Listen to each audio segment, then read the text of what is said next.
ఈ నీళ్ళ కింద ఒక నాగుడు ధ్యానం చేసేవాడు. ఒక యూనివర్సిటీ కూడా నిలిచింది. వేవేళ్ల చరిత్ర శ్వాస ఆపుకుంది. నాగార్జున సాగర్ డ్యామ్ కాదు, ఇది ఒక మౌన సమాధి. ఈ వీడియో చివరి వరకు చూడకపోతే ఈ డ్యామ్ నిజం నీకు తెలియదు. అందుకే కంపల్సరీ చూడండి. ప్రతి ఒక్కరు చూడండి, చూస్తేనే మీకు అర్థమవుతుంది.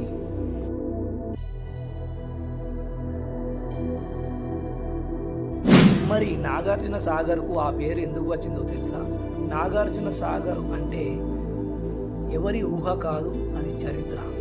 2వ శతాబ్దంలో ఆచార్య నాగార్జునుడు కృష్ణా నది ఒడ్డున ధ్యానం చేసేవాడు. ఆయన స్థాపించిన బౌద్ధ కేంద్రం ప్రపంచంలోనే గొప్పదట.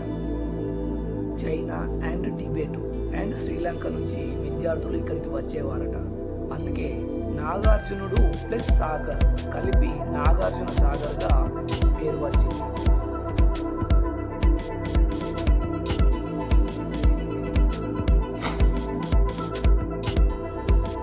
మరి నాగార్జున కొండ ఉన్నది అని చాలామందికి ఎలా తెలుసు? నాగార్జున కొండ అంటే ఏంది? మరి అంటే నాగార్జున కొండ నిజంగానే ఉందా అంటే ఉంది, కానీ ఇప్పుడు నీళ్ళల్లో ఉంది.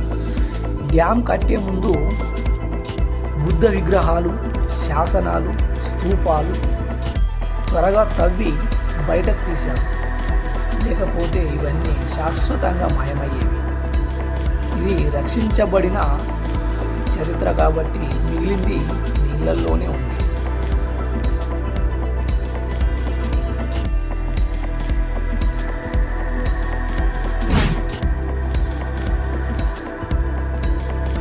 మరి కృష్ణానది మీదనే ఎందుకు కట్టాల్సి వచ్చింది నాగార్జున సాగర్ డ్యామ్ అంటే, కృష్ణానది డెక్కన్ ప్లాటో గుండెల్లో ప్రవహిస్తుంది.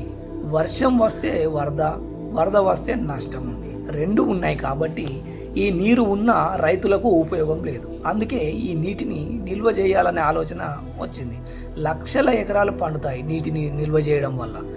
కాబట్టి ఇక్కడే నాగార్జున సాగర్ అనేది బీజం పడింది.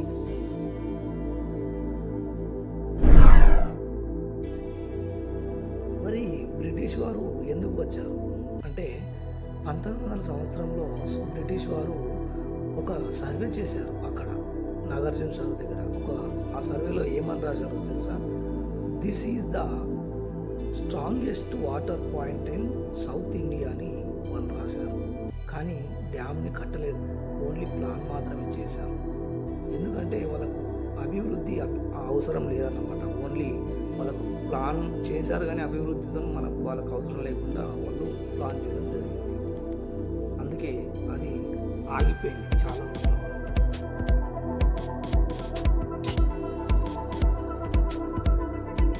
మరి నెహ్రూ గారు ఎందుకు స్టార్ట్ చేశారంటే, స్వాతంత్రం తర్వాత నెహ్రూ గారు ఈ ప్రాజెక్టును చూశాడు.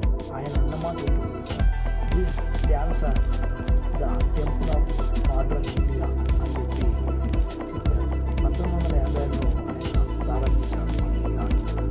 ఇది ఒక మన డ్యామ్ కాదు, మన దేశ నమ్మకం కాబట్టి డ్యామ్ అంత ప్రాధాన్యత ఇవ్వడం.